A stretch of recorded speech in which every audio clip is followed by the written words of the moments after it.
Hey everybody, I'd just like to go a little bit in this video about certain biases, I guess you could say. So this is a video specifically about atheism. Um, so I was having a conversation today on Reddit. I should really stop trying to have conversations on Reddit. But anyway, um, so I'm talking to people about the question was is religion compatible with with modern science? And I said, well, you know what? Yeah, it is actually. Despite all evidence to the contrary, I mean, a lot of what religion has to offer is it doesn't have anything to do with the myth and the superstition that's commonly associated with it. There's a whole other aspect to religion that is often forgotten, overlooked, and overall neglected, I guess, by both sides of by both camps, the religious and the anti-religious. And there's a whole spectrum in between, and there's a contemplative practice, there's the mystical practice, and they have different things to say that are actually very, very interesting, actually. They have absolutely nothing to do with mythical deities and creations and such. They're sort of like the superfluous exterior of a much more deeper teaching.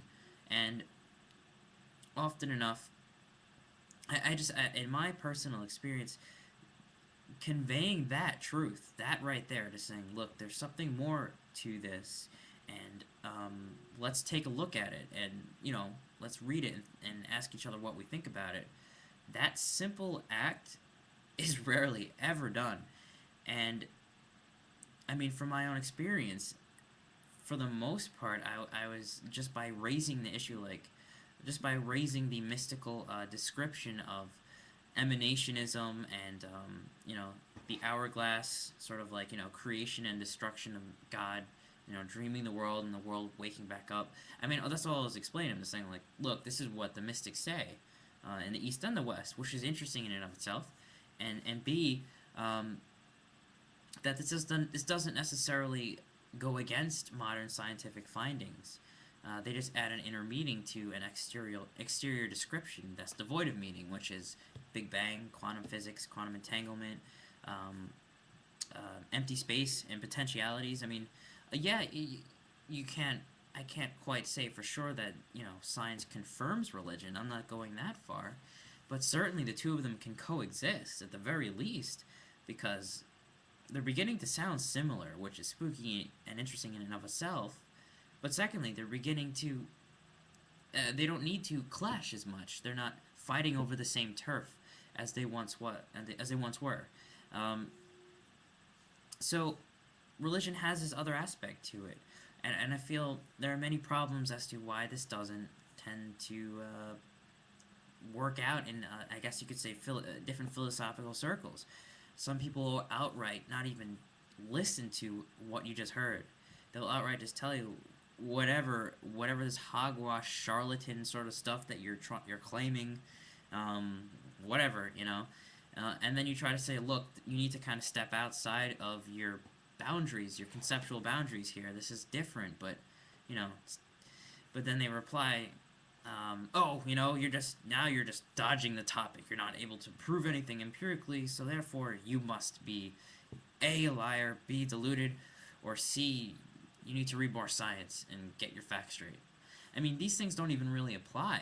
I mean, what we really have here is just like a giant gap between perceptions. We have a world that's perceived as empirically evident and obvious, and a world that is seen as mystical and elusive and vague and overall seen as sort of a manipulation of people's belief in the supernatural. But really, it's not the case. I mean, so I guess this comes down to people have different perceptions of things and they have biases. And the greatest hindrance to actually kind of to communicate with somebody else who doesn't share or agree with you, that's not the point. So it doesn't matter whether they agree with you, but the biggest gap between two perspectives are not the differences in the perspective, just the the arrogance in assuming that you know over the other person.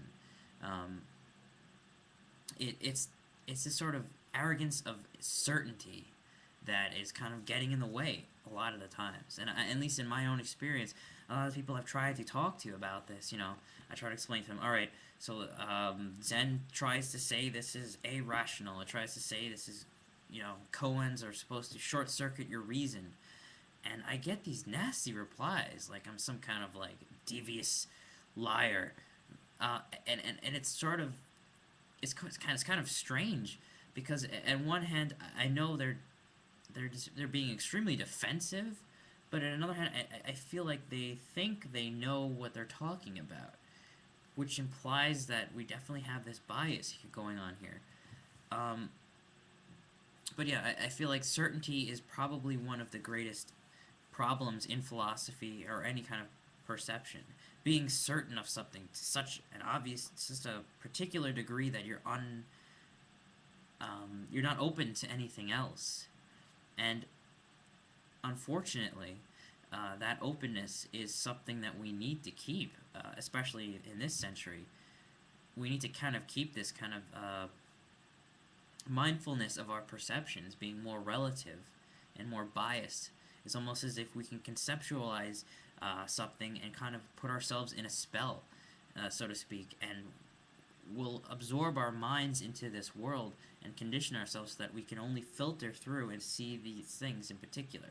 I mean, this is I don't know if this is basic psychology or not, but come on. I mean, are we really going to argue and call each other like deviants and liars and charlatans and mystical vagueness with I mean, sure, it was sort of upsetting when the discussion I had today because it was sort of like, look, I'm just trying to talk to you and you're attacking me.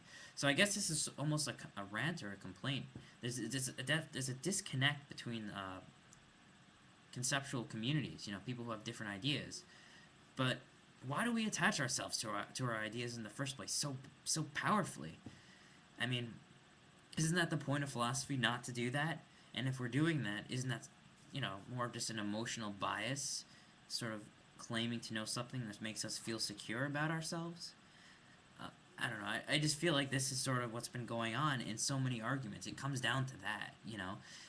Because if half of us, even the great debaters that we have in atheist movements such as Christopher Hitchens and Sam Harris, if they had, I mean, Sam Harris has some degree of openness, but even still, if they had even an inkling of this sort of, they're locking themselves into a conceptual sphere and not allowing themselves to see anything more.